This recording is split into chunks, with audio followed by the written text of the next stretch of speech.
Bonjour à toutes et à tous, on se retrouve aujourd'hui au chalet d'un round de jeu avec Aline. Bonjour Aline. Bonjour Martin, bonjour Shadi, bonjour tout le monde. Bonjour. Avec un invité extraordinaire, Shadi. Ravi de te recevoir de nouveau au chalet. Ravi d'être ici. C'est la deuxième fois ou troisième? Deuxième fois. C'est la troisième fois qu'on parle de tes jeux, mais c'est vrai effectivement, c'était pas toi qui étais venu. Dans la dernière vidéo, nous avions eu la chance de recevoir Elise Plessis pour parler des jeux qu'elle a illustrés chez toi, dans la maison d'édition Impatience. Tu es de retour. On avait eu l'occasion de parler de la fameuse gamme Onirim que tout le monde connaît, forcément. L'Univers, plus exactement. Onirim, c'est l'un des jeux de l'Univers. C'est le premier. C'est le premier jeu. Qui donne son nom à la série. Exactement. Qui a une particularité, cette série. Oui, tous les jeux sont jouables, seuls ou à deux joueurs en mode coop. Donc vous êtes assez nombreux. Je sais qu'il y a des fans qui regardent cette émission. Aline, on en parle souvent des jeux Impatience. Des jeux solo, vous avez des fans qui attendent vos sorties. Exactement, on a souvent l'occasion, dès qu'on en parle, on a 2-3 personnes, notamment Duncan, salut, on te salue, mais parce que je retiens ton nom, mais il y en a d'autres qui réagissent systématiquement en nous disant « Ah ben oui, mais celui-là, je suis au courant » et qui en général nous explique tout ce qui se passe autour de ça, parce que les jeux solo, évidemment, il y a un public, mais il y a aussi des gens qui suivent avec beaucoup d'intérêt la suite de ce qui va paraître. Ça tombe bien, puisque tu es venu avec 4 jeux. 4 jeux qui sont justement pas du tout dans l'univers. Pour le coup. Ah oui, alors ils sont pas dans cet univers de l'univers, cet univers onirique. Cette fois-ci, on n'est plus sur la même ligne. L'univers, c'était systématiquement solo et coopératif à... On pouvait jouer à deux. Uniquement deux. Uniquement à deux, oui. Pour les... Combien? Il y avait 6 jeux on en est au 8e déjà. 8. Je sais pas. 8 jeux qu'on a eu l'occasion de présenter. 9 prévus, et après c'est terminé. Après c'est fini. Sous la forme qu'on connaît. Ah, ça c'est quand même une fin ouverte. C'est une fin ouverte. Mais les meilleures fins sont les fins ouvertes dans les films aussi, c'est bien de voir des...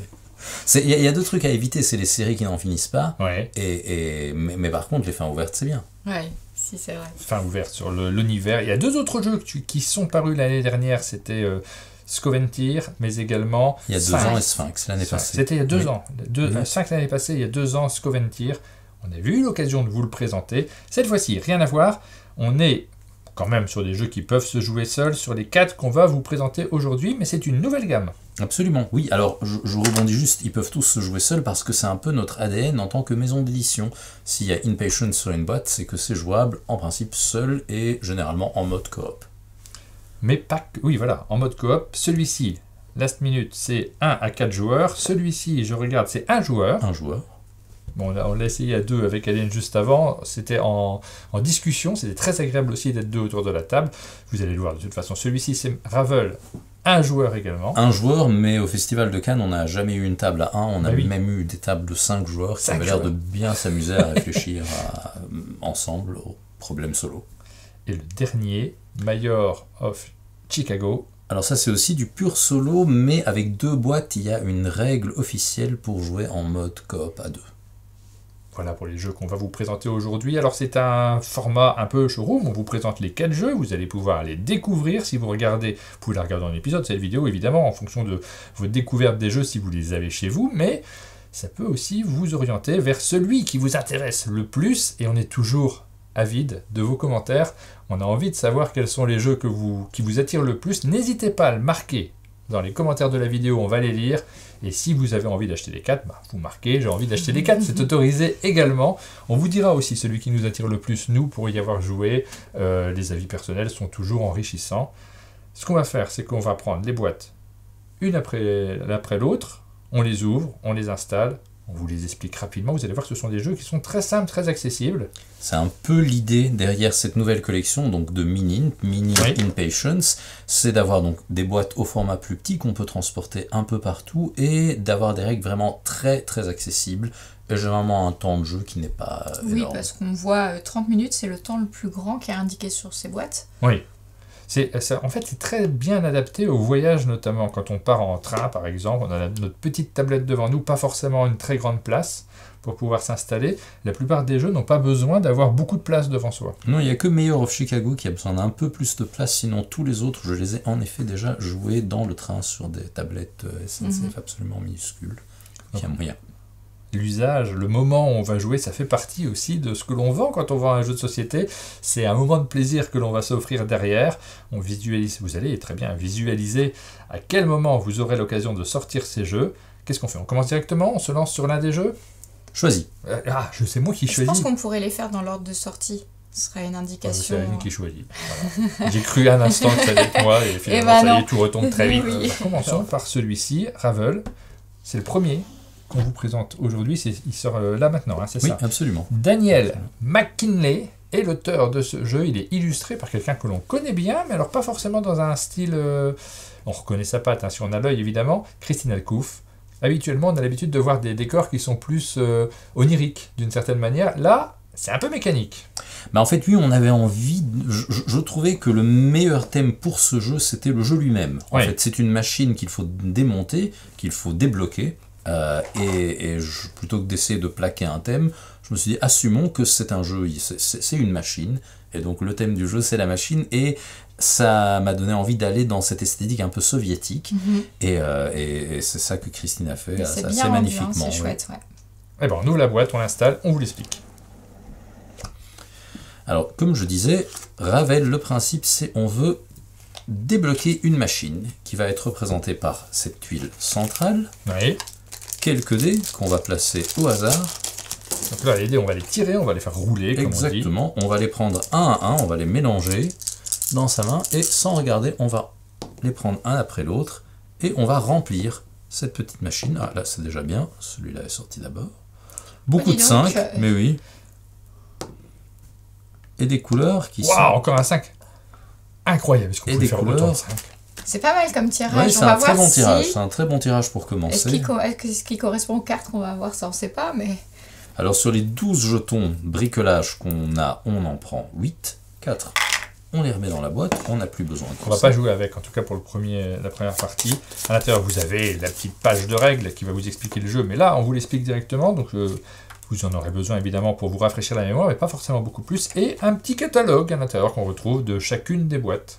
Absolument, on a mis la nouvelle collection Minimp devant, et on a rappelé les 8 jeux de l'univers déjà sortis, plus Scoventir et Sphinx que tu évoquais tout à l'heure. Ça te fait plaisir, non, d'avoir un petit catalogue comme ça? Parce que là, c'est aussi, évidemment, c'est pour vous informer, vous, quand vous ouvrez la boîte, mais pour l'éditeur qui voit le travail accompli, il doit y avoir quand même une certaine satisfaction. Moi, j'étais très fan des catalogues en tant que joueur. J'aimais beaucoup voir ce qu'une maison d'édition se proposait, à part le jeu que j'avais acheté, donc je me suis dit, reproduire ça. C'est une bonne idée. Il ne faut pas se priver de ce genre de choses. Les catalogues, ça m'a vraiment fait rêver quand j'étais petite. C'est catalogue de jouets, catalogue où tu entoures, tu coches, tu plies tes pages. Oui. Moi-même, j'achète tous les Bruno catalogues. Très bien. Alors, on va diviser ces 16 cartes rouage en 4 paquets de 4 cartes qu'on va placer au hasard sur chaque côté de la machine. Et on va révéler la première carte de chaque pile. Alors, ça nous donne des contraintes à réaliser en fonction de ce qui est indiqué dessus. On va les mettre vers nous, les cartes. Vers nous. Ouais, systématiquement. Hop. Très bien. Donc, en effet, chaque carte présente une contrainte et une récompense. La contrainte ne concerne que les 3 dés qui sont juste à côté de cette carte. Par exemple, ici, il faut avoir une suite. L'ordre est libre. Donc là, on a 3 5. Si on avait un 4 ici, ce serait très bien. Là, par exemple, il faudrait que parmi les 3 dés qui sont là, on ait les 2 dés blancs. On en a un, l'autre est malheureusement un peu loin. Ici, il faudrait avoir que des chiffres pairs, pas nécessairement 2, 4 et 6. Là, on n'est pas très bien. Là. Non, là, c'est pas terrible.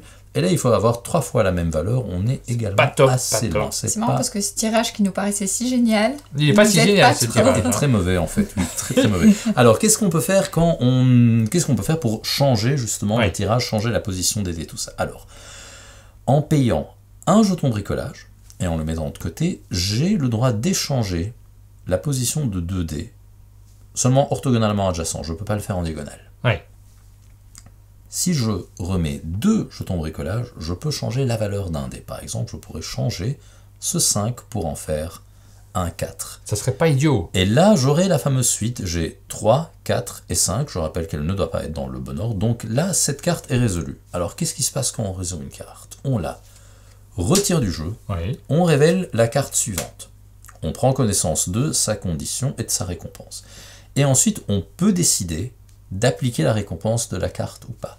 Ici, comme la récompense, c'est de récupérer 2 jetons bricolage déjà dépensés, il n'y a absolument aucune raison de ne pas prendre la récompense, ce qu'on va faire, on récupère donc 2 jetons bricolage dans notre réserve et cette carte est définitivement retirée du jeu. Nous avons donc une carte sur les 16 qui est déjà faite. L'objectif, c'est de faire les 16 cartes. Si on arrive à le faire dans le temps imparti, qui est quand même limité aussi par les, comment tu appelles ça, les jetons bricolage dont on dispose, et c'est ça qui va faire qu'on gagne ou pas, parce que si on dépense tout et qu'on ne peut plus rien faire, c'est perdu. Absolument, on perd en fait si on n'a plus de jetons bricolage et qu'on ne peut débloquer aucune carte, puisque quand on débloque une carte, on bénéficie d'une récompense qui peut nous permettre de débloquer d'autres cartes, mais le jeu effectivement est perdu quand on n'a plus de jetons et qu'aucune carte n'est résolue.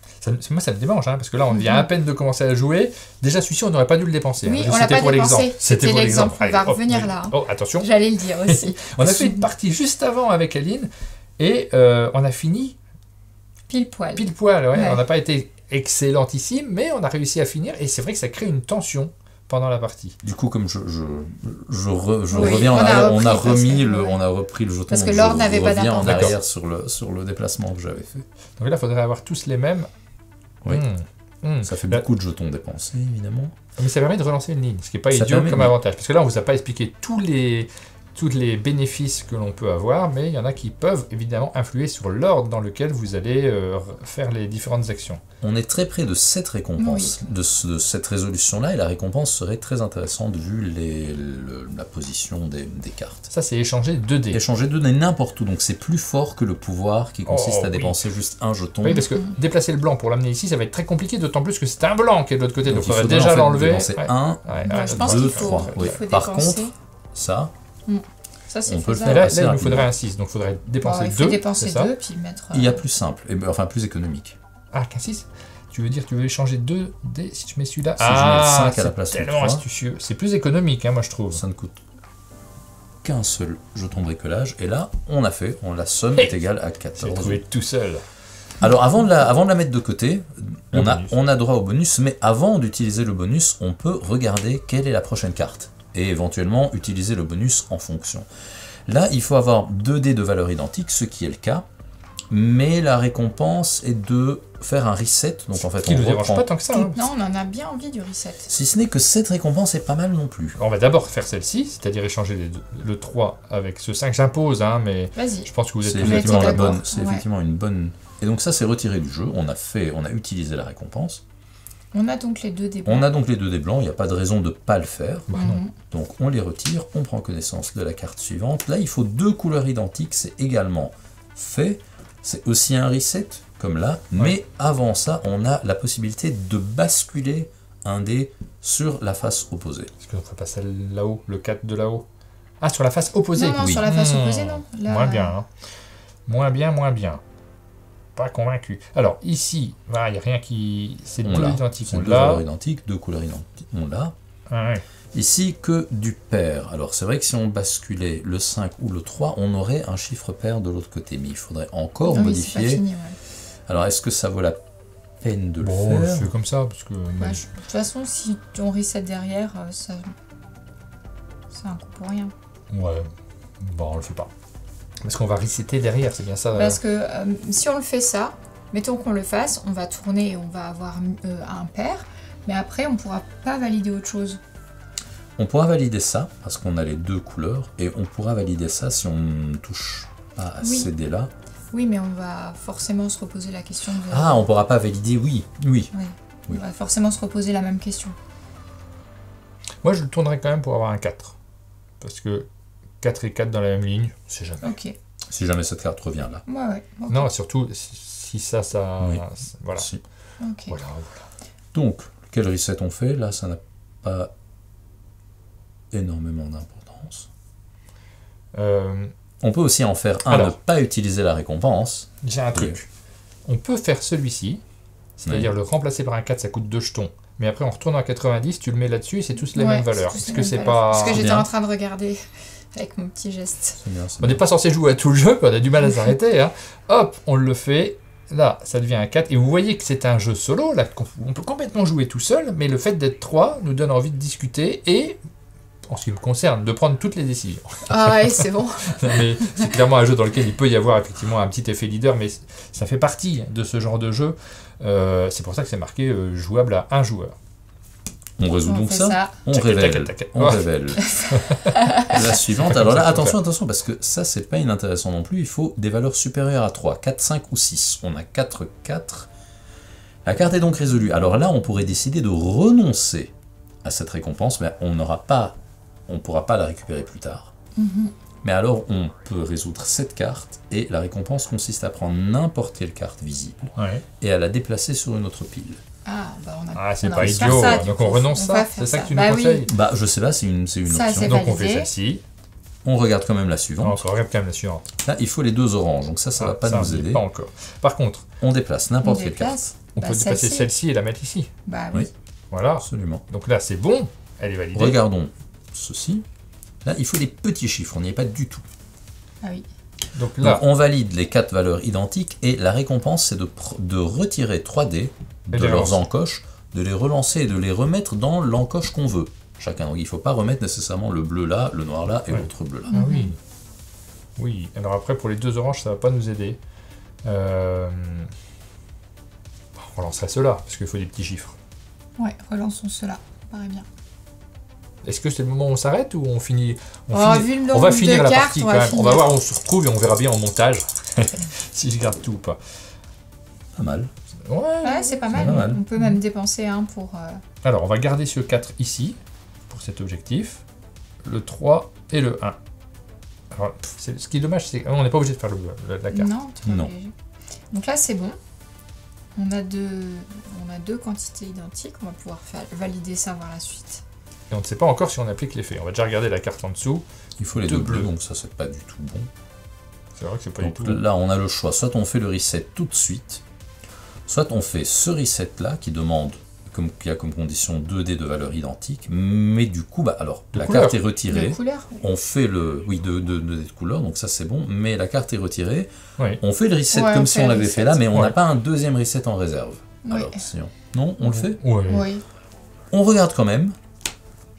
Bon, là, on n'y est pas, donc sans Bon, bah, regret. de toute façon. Ouais. Donc, reset, c'est On prend toutes les récupère, cartes. on prend toutes les cartes. Dans la partie d'avant, on n'avait pas eu la chance de faire le reset. Et là, c'est un plaisir non dissimulé.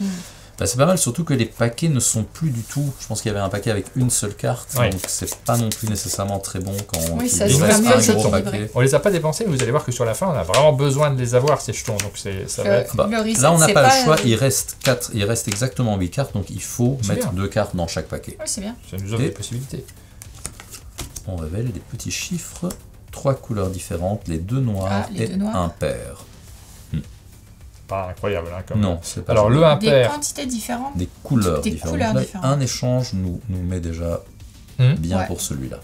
Ça Le pourrait être un pas qu'on fait, mal parce oui, que ça c'est nous ça. fait récupérer deux engrenages. Et comme ça, on voit ce qu'il y a de l'autre côté. Donc, je dois échanger ce rouge et ce blanc. Et donc, ça, c'est bon. 3 couleurs différentes. On le fait. Récupérer les. On prend connaissance de la carte, mais on n'a même pas vraiment Ouais, besoin, on n'a puisqu'on pas sait besoin, que là, Ouh, là, ça va permettre de relancer, mais il faut que il faut l'un que la plus somme. l'autre...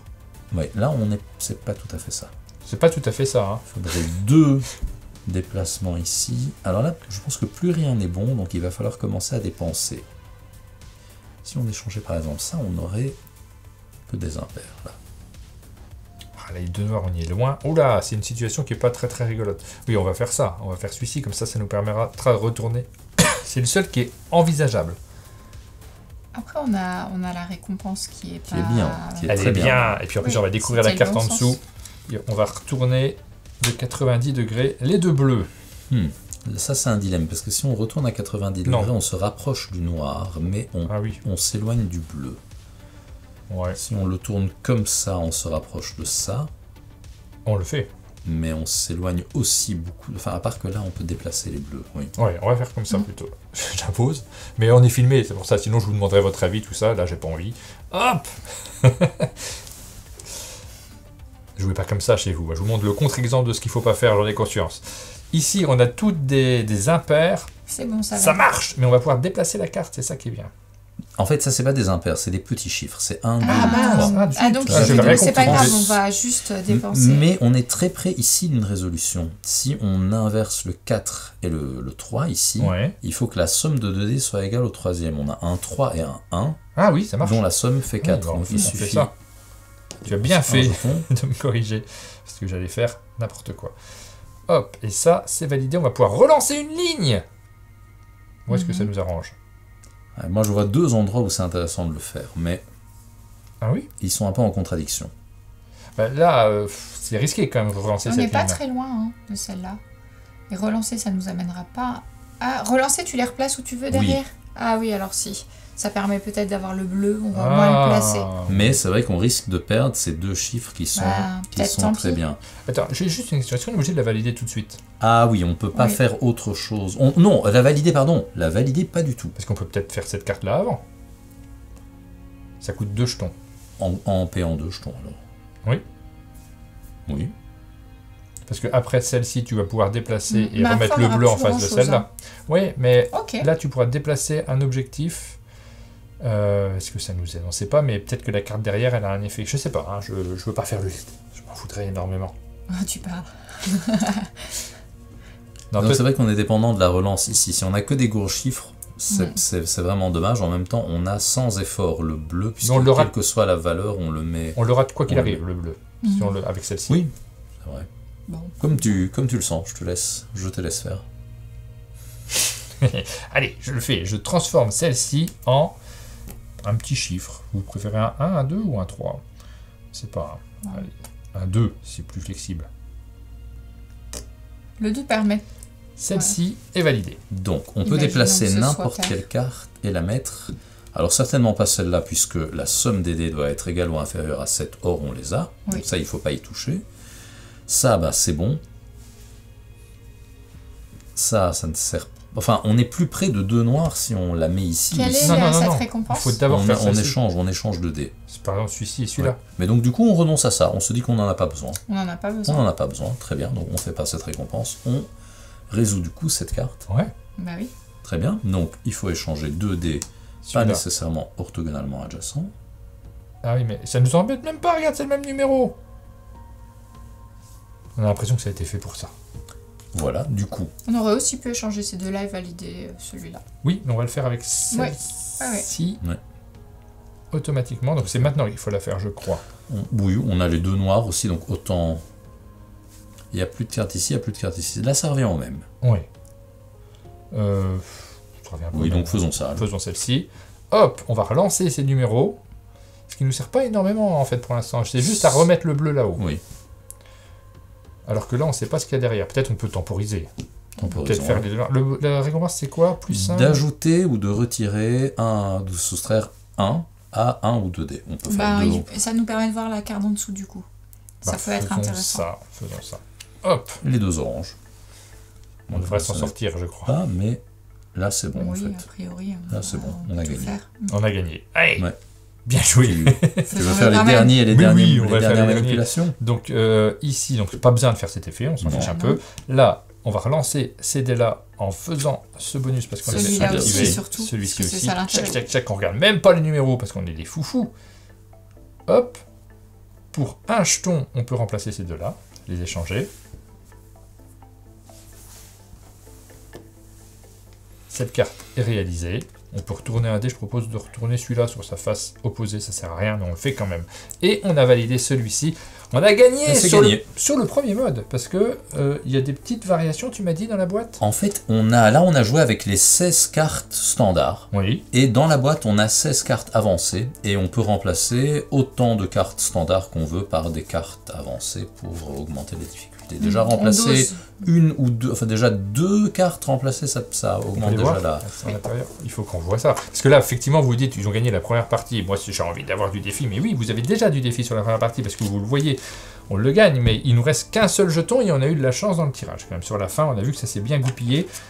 Vous avez plein d'autres cartes qui vont pouvoir se rajouter, que vous allez pouvoir échanger dans le paquet et ça va pas être la même rigolade. Là, par exemple, c'est la même condition, il faut les 2 dés orange du même côté, mais il faut qu'ils soient tous pairs. Alors, les récompenses sont un peu plus fortes, mais ça ne compense jamais vraiment Oui. complètement la difficulté supplémentaire. Et on voit qu'il y a aussi de l'apprentissage. Là, il faut bien réfléchir, faut prendre des risques, il faut analyser. C'est pas si évident que ça. Tu gagnes en expérience en enchaînant les parties. Oui, clairement. Et à un moment, on rajoute là, maintenant, je suis peut-être à 3 cartes, entre 3 et 4 cartes avancées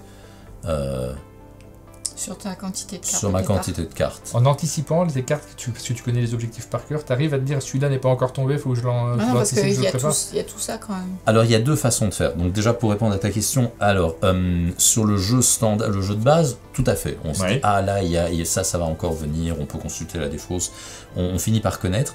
Et c'est pour ça aussi qu'on a voulu des cartes avancées qui ressemblent beaucoup aux cartes de base, pour qu'on garde cette mémoire qu'on a de toute façon elles sont toutes reprises aussi dans le livret. Mais alors là il y a deux façons de jouer aussi le mode avancé. Il y en a une où on retire un nombre X de cartes standard, par exemple je retire ces deux cartes, j'en prends connaissance et je vais les remplacer par leur équivalent avancé. Là j'ai les petits numéros aussi pour m'aider, donc là il me faudrait le 6 avancé, donc ce serait... Non, ça j'ai sorti le 5, voilà. Le 6 avancé est là. Donc là par exemple on voit plutôt que d'avoir des chiffres supérieurs à 3, il faut supérieur à 4. Donc là je les remplace et je les mélange dans le paquet. L'autre façon de faire, c'est de retirer, par exemple dans ce cas, 2 cartes standards du paquet et de les remplacer par 2 cartes avancées aussi tirées au hasard. Et donc quand je commence la partie, je ne sais pas quelles sont les cartes, j'ai une idée de ce qui pourrait arriver, mais je ne sais pas ce que j'ai retiré et surtout par quoi ça va être remplacé. Et pour les joueurs hardcore, vous pouvez tout à fait utiliser les 32 cartes. Non, ça on n'a pas prévu. Non, c'est pas prévu. Les joueurs hardcore peuvent utiliser les 16 cartes avancées. Ah là, c'est déjà pas rigolo. Tu n'y es pas encore, toi? Non. Non, bon. Il y a de quoi faire, ça s'appelle Ravel. Ce sont des initiales, donc rare, artefact, vertigineux, énigmatique, logique. Pour la version française, tu l'as en version anglaise de tête? C'est exactement la même chose. Ah, c'est Rare Artifact, Vertiginous, Enigmatic, Logical. Et tu m'as dit en hongrois. Et en hongrois, alors ils ont fait une traduction ils ont appelé ça Machina et ma femme m'a garanti que la traduction était géniale parce qu'ils ont aussi trouvé, mais mon hongrois n'est pas assez bon pour comprendre le. Bon, il vous reste un peu de temps pour faire des progrès en hongrois pour acheter parce qu'il y a une version hongroise qui s'est lancée également sur ce jeu. Alors là, explication très rapide également sur ce jeu de Romaric Gallonnier et Luc Raymond. On va pas se priver, on va en faire aussi une partie, ça sera plus compliqué sur les deux derniers, mais celui-ci, on a tout à fait le temps dans cette vidéo d'y jouer directement parce que la partie dure 1 minute 20. Alors, oui. La manche. La manche. Oui, on va jouer 5 manches maximum, parce qu'on a 2 jetons points de vie qu'on peut flamber, on a 3 missions qu'on doit réussir. Et donc effectivement, chaque manche à 3 joueurs dure 1 minute 20, à 4 joueurs c'est littéralement la last minute, on n'a qu'1 minute par manche à 4 joueurs. Et à 2 joueurs et 1 joueur, si on est seul, on a 2 minutes, et 1 minute 40 si on est 2. Donc c'est Romaric Gallonnier et Luc Raymond, les auteurs. L'illustrateur c'est Xuang Zhang. Absolument. Que tu as rencontré à Valménier. Non, alors lui je l'ai rencontré sur ArtStation. Oui, parce que l'auteur, il t'a proposé ce jeu à Valménier. À Valménier, tout à fait. Donc une station où beaucoup d'auteurs se réunissent pendant l'été. Sur ArtStation, donc c'est un site internet où il y a pas mal d'illustrateurs, c'est ça? Oui, c'est ça. Et il avait vraiment des illustrations qui correspondaient parfaitement à ce que je voulais faire sur ce jeu. Et donc j'ai pris contact avec lui. Il habite en Chine. Et donc voilà. Est-ce que vous voulez qu'on refasse ce qu'on a fait tout à l'heure, à savoir une partie d'introduction qui est vraiment très facile et très gentille, ou vous voulez rentrer dans le vif du sujet tout de suite avec une vraie partie? Commençons par la partie d'introduction parce que ça permet de l'expliquer en 2 mots. Exactement. Alors, en fait, dans le jeu, nous sommes des démineurs d'élite en principe, et on a un temps limité, du coup 1 minute 20 secondes à 3 joueurs, pour désamorcer une série de bombes. Alors si on joue le jeu pour la première fois, on va jouer ce qu'on appelle des entraînements. Les entraînements, c'est une forme de tutoriel qui est divisé en 4 parties distinctes. Dans chaque partie, on va prendre connaissance déjà des principes du jeu en général, des différentes bombes et surtout des jetons complications qui vont ajouter beaucoup de sel au jeu. Et une fois qu'on aura fait les 4 tutos, on pourra passer alors au vrai jeu où là on tire les bombes et les jetons complications au hasard. Donc en fait la mise en place du vrai jeu est encore plus rapide et moins fastidieuse que celle des tutos où il faut prendre les bombes spécifiques pour faire une entrée en matière qui n'est pas trop brutale. Alors on va faire ça, c'est pour vous expliquer le jeu, donc c'est ultra simple, ça risque de vous paraître même trop simple. Ceci dit, peut-être que ça va vous paraître un peu simple, mais en même temps, c'est tout à fait le genre de jeu qui peut se jouer avec des enfants. Je ne sais pas quel âge tu as mis sur la boîte, mais... On a mis 8. Clairement, 8 ans, 10 minutes. Et pour les enfants, je pense qu'il faut passer par cette première étape, histoire de s'approprier le jeu. Je vous mets une pression là, parce que je suis en train de dire que c'est très facile, on n'a pas intérêt à perdre, sinon on est ridicule.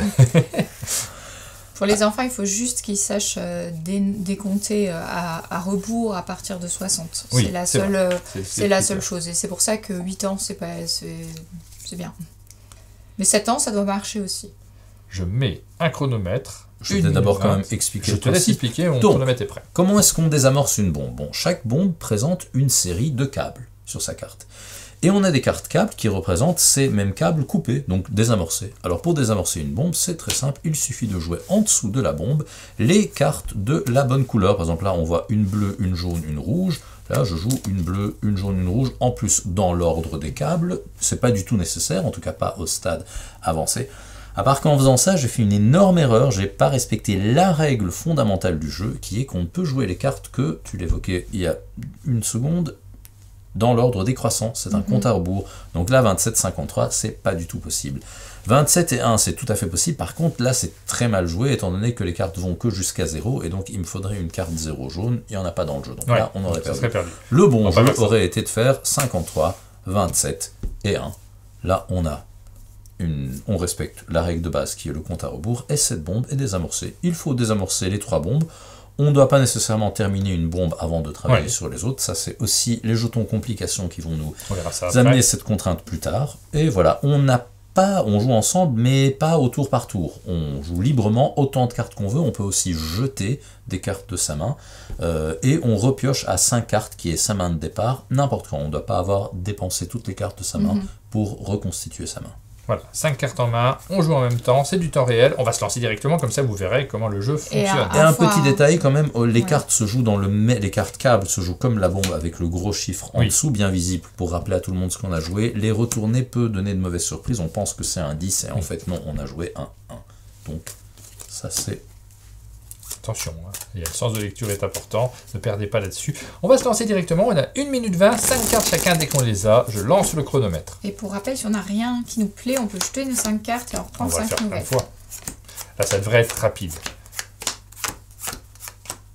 On n'a pas besoin de la minute 20, on va essayer de le faire dans la minute. Hein. On les regarde pas tant que... Le chrono n'est pas lancé. Attention. C'est parti. Je laisse un petit suspense quand même. Hop. Bah moi je vais jouer 2 cartes d'affilée là. Ouais, tiens, et tout de suite en repiocher. Alors moi je vous mets un rouge ici. Ah bah j'enchaîne avec un bleu. Oh, c'est malin ce que tu as fait. Est-ce qu'on a du bleu? Hop. Hop, on a terminé celui-là. Ah bah bravo. Il va nous bon, un petit rouge en dessous de 24, je pense que ça devrait aller, pardon. Je sais pas. Donc ça c'est on n'a pas fini celui-là, il manque un jaune. Tout. Ah bah voilà, le jaune. Plus qu'un petit rouge. Je jette tout alors. Hop. 1, 2, 3, 4, je peux pas, 5. je peux toujours pas. Il nous manque un petit rouge. En dessous de 22, bah le voilà, 6. Bravo. J'avais le 1. Je l'avais. Vérifions quand même, on a encore 35 secondes pour vérifier. Est-ce qu'on a tout mis dans le bon sens? Ouais. Oui, ça a l'air. Oui, c'est bon. Alors, se tromper dans l'ordre, ça c'est très grave. On aurait perdu un jeton, comme si on n'avait pas réussi à mettre toutes les cartes. Par contre, mettre des cartes inutiles, par exemple, si quelqu'un si tu mettais ton deuxième rouge là, ce n'est pas pénalisant. On a toutes les cartes qu'il faut. Allez, vas-y. Voilà, on a terminé. Bon, voilà. Donc, il nous restait 30 secondes. C'est très bien joué. Évidemment, c'était pas très difficile. Vous avez compris le jeu, c'était l'occasion de vous le présenter. Il faut absolument qu'on fasse. C'est parce que là, on a juste appris les règles. Une manche un petit peu plus relevée pour voir si on est capable, avec le stress de la vidéo, parce qu'on sait qu'il y a au moins 1 million de personnes qui nous regardent là, tout de suite. Ça peut nous perturber un peu. Alors, est-ce que vous avez envie d'essayer une vraie vraie partie? bah oui. Ok, alors on va faire comme si on avait fait tous les tutos. Alors du coup, pour ça, je vais quand même expliquer une fois les petits jetons. Les premiers jetons dont on prend connaissance dans le premier tuto, c'est celui-là et celui-là, qui disent simplement qu'on ne peut jouer que des cartes impaires ou paires sur les bombes en question. Après, on va découvrir la paire de jetons suivants, celui-là qui dit qu'il faut absolument avoir fini tout à fait cette bombe avant de jouer la moindre carte ailleurs. Et son pendant, qui dit qu'on ne peut jouer de cartes ici que quand on a complètement fini les autres bombes. Il y a ce méchant petit jeton qui dit qu'on ne peut plus jouer que des cartes inférieures à 30. Ah, c'est méchant. De 0 à 29, enfin de 29 à 0. Et puisqu'on parle de 0 à 29, eh bien, ceci nous dit qu'on peut jouer n'importe quelle carte, mais il faut faire dans l'ordre inverse, donc dans l'ordre croissant. Ça va. Et enfin, de méchantes choses. Celui-là nous force à respecter également l'ordre des couleurs des cartes telles qu'ils sont représentés. Donc là, il faudrait faire, en plus de, évidemment, respecter le compte à rebours. Donc il faudrait jouer rouge, jaune, bleu ou bleu, jaune, rouge. Et celui-là qui nous demande de faire des sauts de dizaines. Autrement dit, si je jouais par exemple à 57, je ne peux plus jouer de 50, je dois passer à 40 ou 30 ou 20. Ce qui peut être embêtant sur des cartes avec beaucoup de câbles. Alors je rappelle qu'on a les points de vie, enfin c'est pas des points de vie, c'est des machines à remonter le temps. Donc si on a une défaite pour quelque raison que ce soit, donc pas avoir réussi à jouer toutes les cartes, ne pas avoir respecté un jeton, ou ne pas être dans les temps, bah, on perd un jeton, et si on doit en perdre un et qu'on n'en a plus, on a perdu la partie. Et donc une vraie partie va consister à tirer 3 cartes au hasard, pour la première mission, la deuxième ça va être 4, et la dernière ça va être 5, et je mélange les objectifs. Alors, il faut faire cette bombe en premier, on ne peut jouer que des chiffres impairs, et que des chiffres pairs ici. Ça va, c'est trop méchant, c'est pas encore trop méchant pour... On aurait pu tirer les cartes, celle-là aussi au hasard. Mais c'est ce qu'on... Oui, là je l'ai pas fait pour la présentation, mais en fait c'est ce qu'on aurait dû faire, mélanger les 8 cartes bombes et en prendre 3 au hasard. C'est bon, là on va la gagner. C'est là qu'il faut réussir à bien fonctionner à 3 aussi. Ça se joue jusqu'à combien? 4. 4. Ben voilà, je pense qu'on a nos 5 cartes. Eh bien, dès que vous êtes prêts, on est prêt. Chez vous, hein, vous pouvez nous regarder. 3, 2, 1, c'est parti. Donc que ici. Ah ben moi je vous propose un 57. Ok, un 45 et un 36. Hop. Ok. Après, on fait dans l'ordre qu'on veut. Donc cette fois-ci, il faut... cartes impaires, je commence bas, mais avec déjà 2. 41 et 39, il nous reste le jaune et le bleu. On n'est pas obligé de continuer sur celle-là. Hein. Non. Par exemple, je peux pas. Impair. Le jaune, je pourrais me mettre et moi, ça. je peux mettre un petit jaune. Donc voilà, c'est bien. Maintenant, plus que des cartes paires, je jette tout. Je vous propose ça. C'est pas grave, de toute façon, c'était un... Ouais, 50. Ok, moi, je viens de ces deux-là, je jette tout ça. Moi, je vais jeter ces 4-là. Après...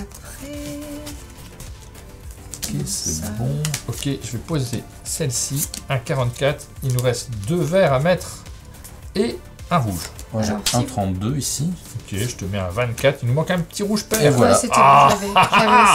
Il nous restait 20 secondes. C'est pas tant que ça parce que ça s'est bien goupillé. On s'est bien débrouillé. Il n'y avait que 3 cartes. Après, l'étape suivante. On vérifie. Ok, c'est bon. L'étape suivante, c'est d'en mettre 4. C'est d'en mettre 4 avec là, 4 jetons. On sent que ça devient... Oula, oui. Ah oui, un jeton par bombe. C'est pour ça qu'on a 8 jetons différents. On sent que ça devient beaucoup plus complexe. On va s'arrêter là, nous, mais on va vous laisser perdre. J'avais toute petite carte, regarde. J'étais obligée d'attendre pour voilà, jouer. ça allait. Ça allait. On est 20 secondes quand même, on avait un petit peu de marge. Vous voulez qu'on attende? Bah oui. Allez, on attend. Vous m'avez convaincu avec vos arguments. Ouais, tu parles. Ouh, ça va. Allez, ça va être... je ne sais pas si on est assez rapide. Celle-là, je sais pas si on a... Là, au rythme qu'on a eu sur la partie d'avant, mais oui. Et surtout qu'on a eu de la chance dans les objectifs. Ça, je sens le carnage. Alors. Bon. Ok, tu nous fais en mode suspense. Il faudra faire cette bombe en dernier. Ça va. Que de l'impair. Ah, là, il faut faire dans l'ordre inverse. Ah, bah ça va, on a 2. On triche un peu pour faire pour montrer un peu de variété. Alors, ouh là là, ça j'aurais dû. Ça c'est vraiment vilain. Bravo, oui, bah voilà. Donc là, il faut les faire dans l'ordre. Donc il faut faire bleu, jaune, vert ou vert, jaune, bleu. Ok. Jaune, bleu. Ok. Toujours en gardant le... Surtout celle-ci en dernier. Oui, celle-ci en dernier. Okay. Là, ok. Ok. Est-ce que vous êtes prêts? Oui. C'est parti. Alors, je vous propose un 1 ici. Je sais pas ce qu'il faut là. Hop. Alors, tac et tac. Voilà. Ok, ça c'est fait. Oui, il faut accélérer un petit peu. Du coup, un 40... Moi, je vous ai mis un 50. Ok, du coup, je mets un 37. Et il faut maintenant un bleu. Un 36. Ok, moi je fais pas grand chose là pour l'instant. Je sais pas ce qu'il faut. Ça, ici, il nous faut quoi? Il nous faut un ça c'est terminé. Jaune. Je vire les miennes parce que je fais rien. Alors ici c'est impair, moi ça va pas, j'ai que du pair. 1, 2, 3. Bon, désolé, gros saut, il faut un petit impair vert là. Un petit impair vert, j'ai pas. 6. Très bien, alors. Hop. Bah voilà, je l'ai ici. Là, il faut un petit bleu. Et il faut un petit vert. Un petit vert. Oh, un petit vert. Un petit vert. Hop, ok, maintenant on peut attaquer la dernière. Donc la dernière, il nous 59. 59, c'est pas mal. 59, regarde, un 47, on s'en fiche. Il faut beaucoup de jaune et un rouge. Il faut un rouge et beaucoup de jaunes. Enfin, 2 jaunes. Un 30, un 18 et un 13. Ah bah voilà. Parfait. Il faut un bleu encore. Ah, Il faut un bleu encore. Un bleu, mais un petit bleu. Oui. ça me semblait pas mal, mais moi du coup je... 4. J'ai plus de bleu. Je Pas de l'ai. bleu. Waouh, Ici. il reste Ah, 5 parfait. secondes. Non, mais c'est parce que... Voilà. Ah, tu pioches 4 verts, quoi. Mais non, mais surtout, moi je suis parti, j'avais pas vu qu'il manquait un bleu. Ah Il y oui, en a 2. 2 bleus, 2 jaunes. Eh, pas mal. Bon, là par contre, 5 secondes. Non, 3 même, j'ai arrêté à 3 secondes. La Oui. carte suivante, on vous laissera le suspense, mais on va pas s'hasarder à la faire en vidéo. Il nous reste 2 autres jeux à vous montrer. Alors ceux-là sont un petit peu plus longs, donc on va pas y jouer dans cette vidéo, mais on va vous les présenter. Le premier, c'est un jeu de Xavier Georges, qu'on connaît bien, puisqu'on a eu l'occasion de découvrir plein de jeux qu'il avait fait, généralement des grosses boîtes, assez complexes. Oui. Des jeux qu'on qualifie de à l'allemande, je ne sais pas si c'est le bon terme, mais en tout cas, c'est cet esprit-là. Et là, on retrouve Xavier Georges dans une petite boîte Mayor of Chicago, illustrée par Adrien Canton, je suis un peu loin, Canton et Sanja Konak. Konak. Ok.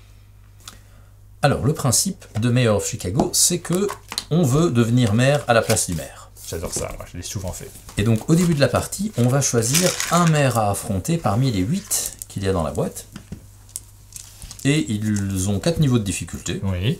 On va commencer par un petit maire facile. On va mélanger. Je vous les montre quand même, parce qu'ils sont vraiment beaux. Voilà, plein de personnages différents, Et en fait, de l'autre côté, ils ont leur affiche de campagne électorale, en fait, avec leur slogan. parce que c'est une histoire vraie.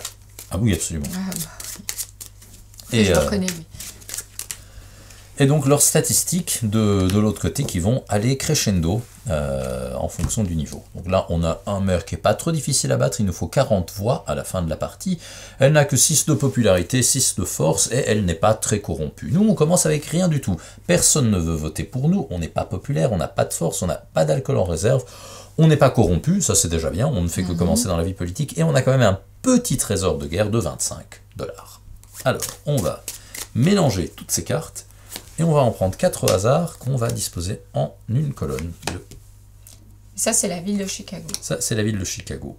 Je reconnais complètement, c'est exactement comme ça, effectivement. Attention, Xavier est architecte de formation.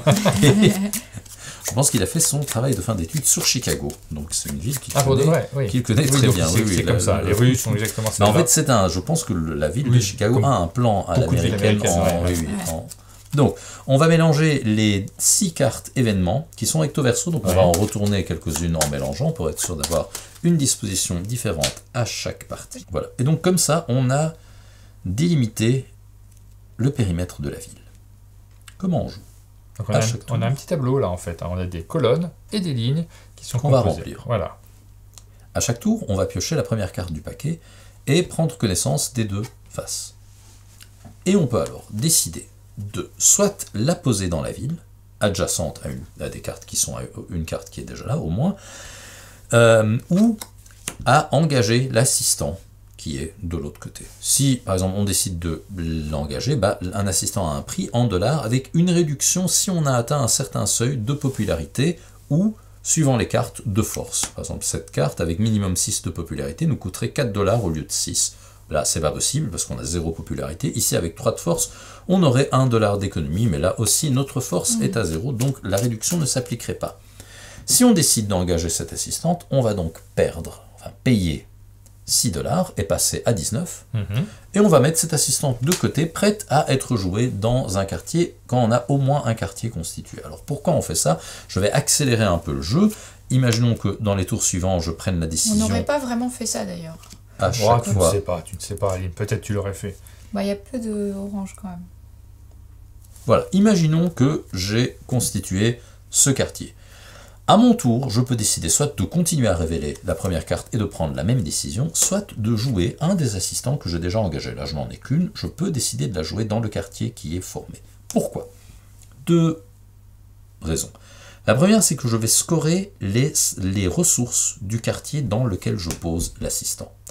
Et là, ça dépend des symboles présents et du nombre de symboles qu'il y a. S'il n'y en a qu'un, par exemple, si je décide de prendre la popularité, je n'en prendrai qu'une, parce que c'est un seul symbole. Il faut choisir. Là, il y a de la force, il y a 3 symboles, ça me ferait gagner 5 forces. Si j'avais pu mettre un quatrième jeton enfin un symbole de force ou un joker, les drapeaux blancs sont des jokers, bah, ça aurait été 8 force, 8 ressources de force. Alors donc, là, imaginons un seul symbole, ça fait une force, deux symboles, ça fait 3 forces, 5 et 8. Ok. Donc là, c'est 5, donc je le mets, et en effet, on avance de 5. Ensuite, le pouvoir spécial de l'assistant peut se déclencher. Alors là, c'est un pouvoir qui me demande de regarder tous les symboles autour du quartier où je l'ai posé, et de gagner une popularité par symbole de popularité. Pas très bien joué. C'est pas fantastique, c'est vrai qu'on avait pas mal de symboles jaunes, pas mal de symboles verts, même 4 symboles verts, donc ça aurait été mieux. Je vais essayer de trouver un bon exemple ici. Il y a des cartes qui correspondront mieux et on construit forcément ces emplacements, ces quartiers en fonction des personnages qu'on a récupérés, donc on choisit. Jouer par exemple ce personnage au lieu de celle-là, donc jouer Tiffany au lieu de Sophia, nous aurait rapporté le même nombre de forces, puisque ce qu'on score au centre ne dépend pas de l'assistant, mais par contre, cet assistant nous donne une popularité par maison autour. Donc là, on aurait eu 4 popularités au lieu d'une. Donc c'était peut-être mieux d'attendre, d'engager un assistant plus efficace et de garder celui-là en réserve. Quand on complète une colonne, chaque événement a 2 effets. Il y a l'effet immédiat, l'effet de fin de partie. Et là, l'effet immédiat de l'événement qui est dans cette colonne se déclenche. Ici, on doit regarder la force du maire contre lequel on se bat. S'il a plus de force, si nous on a plus de force que lui, là on a 5, il a 6, donc ça n'a pas lieu. Imaginons qu'on ait eu par exemple 8, bah là pour chaque force, on pouvait soit gagner un sou, soit perdre un sou pour gagner encore plus de force. Et donc dans ce cas, bah 8, on a 2 forces de plus que lui, on pouvait décider de passer à 21 ou plutôt de payer, mais pas plus, donc là on pouvait payer maximum 2 sous pour augmenter encore sa force de 2. Donc là, on ne bénéficie pas de cet effet-là. On voit que ça nous donne... Si on est à 5, oui. Ça nous donne des petits objectifs aussi pour essayer de construire son quartier, de choisir les bons personnages pour essayer de réagir en fonction des colonnes que l'on va remplir. Et ne pas remplir trop vite les colonnes si un événement... Là, l'événement est positif. Si on a plus, quelque chose de positif arrive. Si on a moins, rien ne se passe. Par contre, à la fin du jeu, là, c'est négatif. Mais il y a d'autres événements. Là, on n'en est pas. Mais par exemple, de l'autre côté, bah là, si on avait moins de force que lui, là, on prenait de la corruption pour chaque force. Chaque écart, chaque point de différence, et donc ce serait bien peut-être d'attendre d'accumuler de la force avant de subir l'événement négatif. Bon, on a compris le fonctionnement du jeu. Par contre, on peut aussi attendre, on peut aussi temporiser, ne pas mettre cette carte directement, donc pas compléter la colonne et la poser dans la seconde colonne. Absolument, mais si on fait ça dans n'importe quel, effectivement, n'importe quelle de la deuxième, mais là, on va gagner un point de corruption à chaque fois qu'on fait ça. Ça nous corrompt. Donc vous avez le choix, soit d'essayer de construire votre tableau, soit de temporiser un petit peu, mais c'est une prise de risque, c'est un calcul également. C'est Xavier Georges qui est aux commandes de ce jeu, ça nous rassure parce qu'on voit qu'il y a quand même un certain développement à faire pour réussir à équilibrer les effets, pour que le jeu soit suffisamment tendu, pour que les joueurs s'y retrouvent, ne gagnent pas trop facilement. On a fait une partie avant, on n'a pas terminé d'ailleurs, celle qu'on a faite, mais je suis pas sûr que c'était très bien embarqué. On a été meilleur à la fin qu'au début. Oui. Et c'était un maire de premier niveau. Oui, non, on sent qu'il y a... Il y a un petit apprentissage. Là, c'est vraiment casse-tête. On est tout de suite dedans, on est plongé, on essaye effectivement de réussir très vite. On se demande à chaque carte, parce que c'est simple, on tire qu'une seule carte, mais on se demande est-ce que je la garde, est-ce que je la retourne, est-ce que je l'achète, est-ce que je construis ma ville avec. Les enjeux sont faciles à comprendre, mais les dilemmes sont bien présents. Et il nous reste un dernier jeu à présenter, donc on range celui-ci, et le dernier... Alors cette fois-ci, on part tout à fait dans un autre univers. On n'est plus du tout à New York. C'était Chicago. On est avec Freygarde, c'est ça? Freygarde, oui, ou Freygarde. Ah, moi, je ne sais pas. Il n'y a qu'une seule bonne prononciation. Ça peut être Freygarde. Si on le prononce à l'allemande, l'auteur étant allemand, ça va être Freygarde. L'auteur est allemand, mais oui, parce qu'il s'agit de Rainer Knizia. Vous connaissez peut-être Rainer Knizia. Il a signé... 2 jeux. 3, 4 jeux, 4 jeux. Je ne sais pas combien, le chiffre exact de jeux qu'il a signé, c'est impressionnant. J'ai lu c'était 700, mais je suis pas sûr. À raison d'€1 par jeu en termes de droits d'auteur, je pense que ça va. Donc c'est un jeu signé par Rainer Knizia et illustré par un Français cette fois-ci que l'on connaît bien, c'est Olivier Derueto.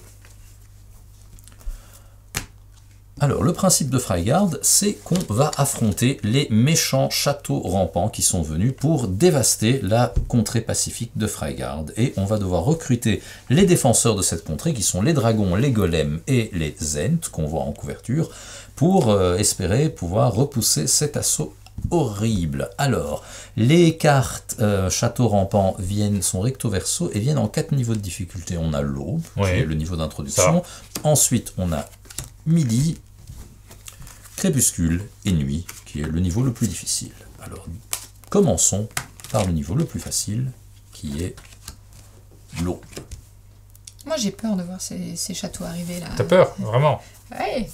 Fais appel au golem, au dragon et aux hantes. On commence avec 4 cartes totem et on mélange son paquet de défenseurs. Alors, dans le paquet de défenseurs, on a quoi? On l'a dit, on a des dragons, on a des ents et on a des golems. Alors, les ents appartiennent à 2 familles, les conifères et les feuilles. Et voilà, là, je vais vous montrer une sélection de cartes. Les golems, ils sont de 3 sortes. On a le golem à pic, le golem arrondi et le golem rectangulaire. Et les dragons sont soit pourpre, soit bleu, et ils ont 1 ou 2 têtes. Et en plus, à travers toutes ces familles, on a des cartes qui ont des boules magiques dans les coins supérieurs droits. Alors, comment est-ce qu'on joue? Une fois qu'on a mélangé tout ça, on va piocher une main de 3 cartes. Et là, c'est un jeu solo, hein, donc si vous, là, on va forcément discuter à 3 et c'est le plaisir. C'est marrant parce qu'on a eu envie d'être 3, on n'est pas obligé, souvent on fait des vidéos à 2, mais là, il y a un échange, notamment sur les jeux solo. Je trouve que l'échange, puisque c'est du coopératif, est beaucoup plus fort que parfois sur des jeux où on s'affronte et en vidéo, on ne parle pas des cartes qu'on a en main, on les cache à son adversaire. Ici, c'est plus vivant de le faire à plusieurs. C'est d'ailleurs pour ça que certains éditeurs mettent même un plus sur leur jeu purement solo. Ouais, nous, on ne le fait pas, mais c'est vrai que c'est sous-entendu. Oui. En fait. Alors, on a une main de 3 cartes. On ne peut scorer sa main que dans 2 cas de figure. Si les 3 cartes appartiennent à la même famille, donc si là par exemple on avait 2 ents ou un 3e golem, on pourrait la scorer. Là en fait c'est une main qu'on ne peut pas scorer. Ou l'autre cas de figure, c'est quand les 3 cartes ont cette boule, cette sphère magique que j'évoquais. Là par exemple on a 2 ents et un golem, mais les 3 cartes ont une boule magique, donc là on pourrait la scorer.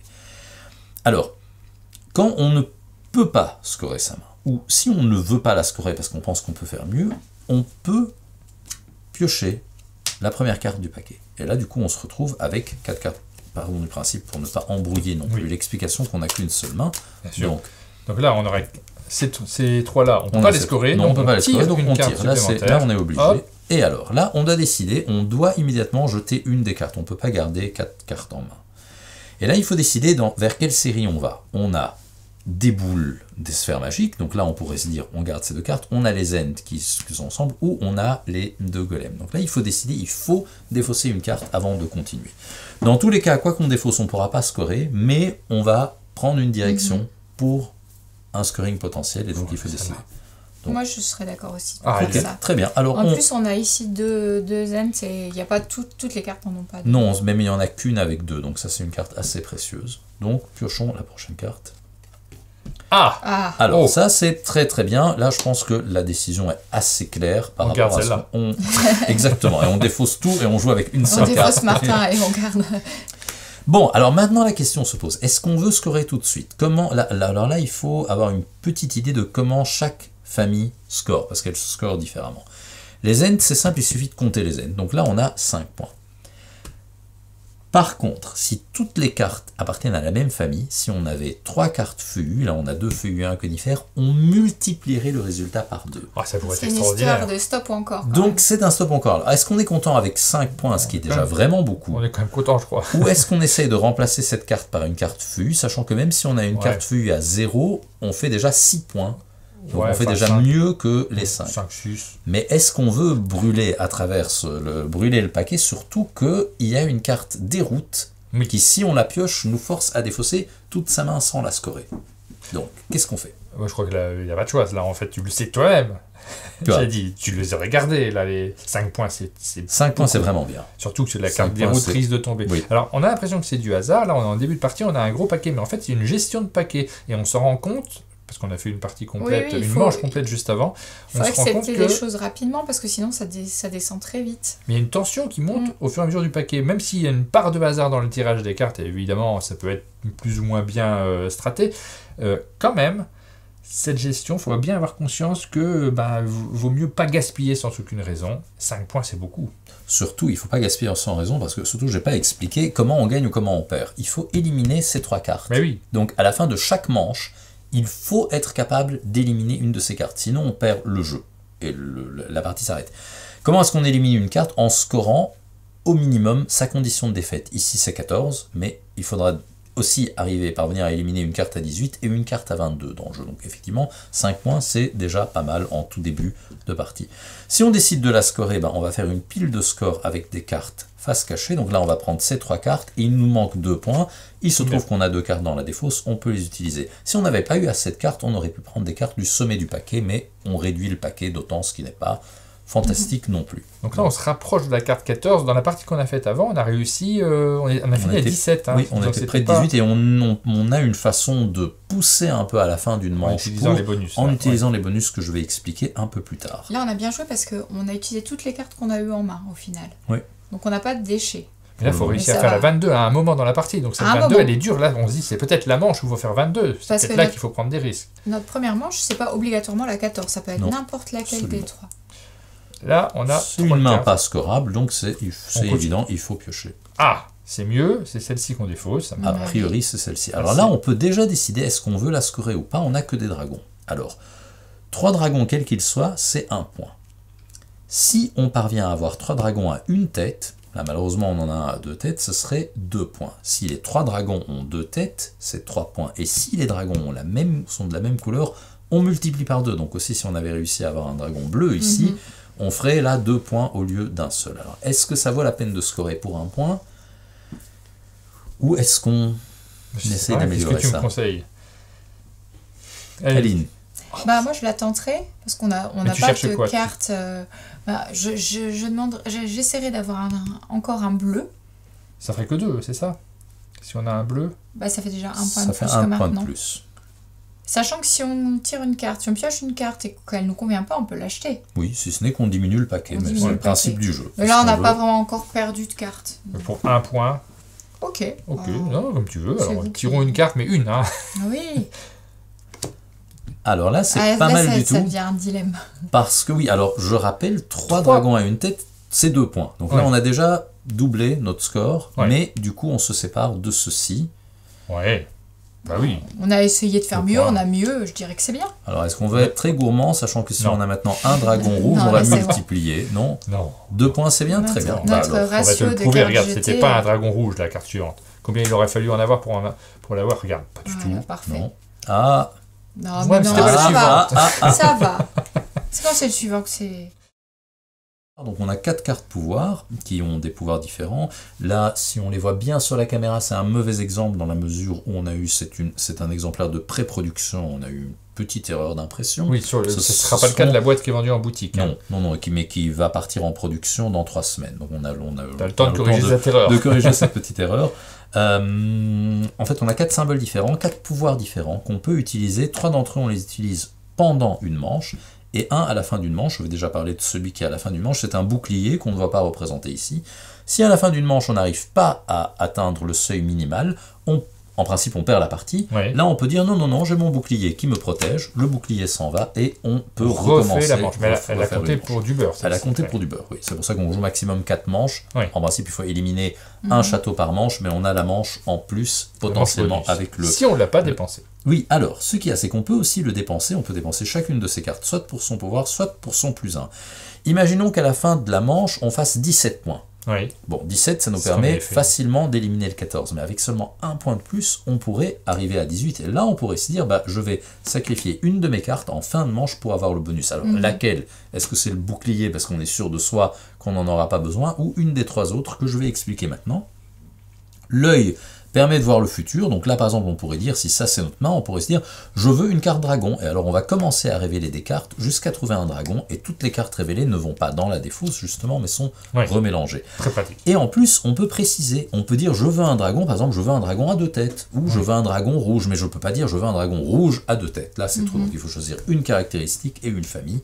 Et chercher dans le paquet. Ça peut aider. Puis si on cherche à faire le 22, qu'il ne reste plus beaucoup de cartes. Ouais, exactement. Donc, ça c'est l'œil. Alors, on a le sablier, ça c'est pour prendre dans le passé, on prend dans la défausse n'importe quelle carte qu'on met au sommet du paquet. Pas mal. Et enfin... Et alors, le symbole qui n'est pas représenté ici, c'est le vase, en fait, qui permet de prendre une carte de sa main. Par exemple, imaginons ça, c'est sa main, et on se dit, ah, bon, les conifères vont sortir, je ne veux pas défausser cette carte, je la mets dans le vase, et je continue le jeu normalement, jusqu'à ce que je décide de la remettre au sommet du paquet pour la piocher et l'intégrer évidemment, le tour d'après. Ma main. Voilà pour le fonctionnement du jeu. Alors, on va peut-être pas finir la partie, parce que déjà, je crois que tu as un peu mélangé les cartes. Oui, probablement. Donc, ça va être plus une partie officielle, on ne fait que des parties officielles sur cette chaîne, évidemment. Mais on a bien compris, il y a de la discussion, il y a une prise de risque, et plus on avance vers la fin du paquet, plus on a tendance à calculer, à regarder ce qu'on a déjà tiré, et savoir dans quelle direction on va. Ça devient tendu sur la fin, on sent que le niveau de stress augmente autour de la table, de stress ou de plaisir, hein, parce que c'est pas du stress négatif. Ça existe du stress positif? Bon, ça peut exister du stress positif quand ça te booste un peu. Ah voilà, c'est du niveau de boost. Voilà pour ce jeu qui est très simple à expliquer, qui est facile à comprendre hein, en ce qui concerne les enjeux. 3 manches successives, 4 maximum, si on annule une manche, c'est relativement simple. C'est aussi accessible pour y jouer en famille, parce qu'on a compris, on peut l'expliquer facilement. Il n'y a pas de calcul là dans ce jeu-là. Non, que pour les scores, et là on a une belle aide de jeu à la fin des règles qui rappelle un peu comment toutes ces familles se comportent. Finalement, le plus complexe, c'est sans doute celui-ci, Mayor de Chicago pour les joueurs, puisque aucun des jeux n'est très compliqué à expliquer. On le voit d'ailleurs, il est prévu pour 12 ans celui-ci. Oui, c'est effectivement 30 minutes. 2 à 8 ans et 1 à 10 ans, Ravel. Voilà pour les jeux que tu nous as présentés aujourd'hui. On en vient à la question. La question centrale, quel est le jeu auquel tu aurais le plus envie de rejouer là tout de suite, Aline? Celui qui t'attire le plus, et toi, tu avais eu l'occasion de les découvrir les 4. Vous allez pouvoir le faire aussi en commentaire de la vidéo. Eh ben, j'ai une double réponse. Ah. Toute seule, Freigarde, ouais. Et avec quelqu'un last minute. Ah oui, moi je suis sur Ravel, tu vois, on se complète. J'aurais choisi Ravel, celui qui me... Parce que là, il y a vraiment un petit côté casse-tête qui est très agréable, et où j'ai envie de jouer avant les autres, hein, de diriger la partie aussi. Là tout de suite, mais en fait, celui-là, on n'a pas terminé la partie. Ah non, mais ça m'a bien plu aussi, ouais. Chicago. Ouais, et il y a un vrai côté jeu de gestion également. On n'a pas forcément les mêmes avis, je suis sûr que dans les commentaires, on ne va pas avoir les mêmes regards non plus. Ils sont très différents les uns des autres.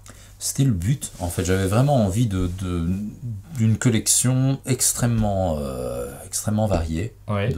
Voilà, avec le point commun juste la taille et le fait qu'on puisse jouer en solo à chacun des jeux, mais aussi à plus suivant les configurations et la mécanique du jeu. Et toi, tu as un petit préféré, tu as le droit de le dire, ou alors c'est comme tes enfants, c'est un peu mal vu pour les auteurs, et tu utilises ton joker, tu as le droit. Oui, moi j'utilise toujours mon joker, je trouve que c'est pas, que ce soit pour les jeux que je publie ou les jeux dont je suis l'auteur, je pense ou pour que tes enfants. Pas... Ah, ça. Voilà, merci beaucoup pour cette présentation des 4 premiers jeux de cette gamme. Il y en aura peut-être plus, on ne sait pas, ça est une surprise. À suivre c'est le chat qui fait oui à côté de toi. Donc Non, il dit oui à la surprise. À suivre dans les prochaines aventures d'Impatience, évidemment, sur notre chaîne. On aura l'occasion d'en reparler également. Merci beaucoup. Merci. Pour les jeux, pour la présentation. Et puis nous, on se donne rendez-vous très bientôt pour de nouvelles vidéos sur la chaîne. À bientôt. Ciao.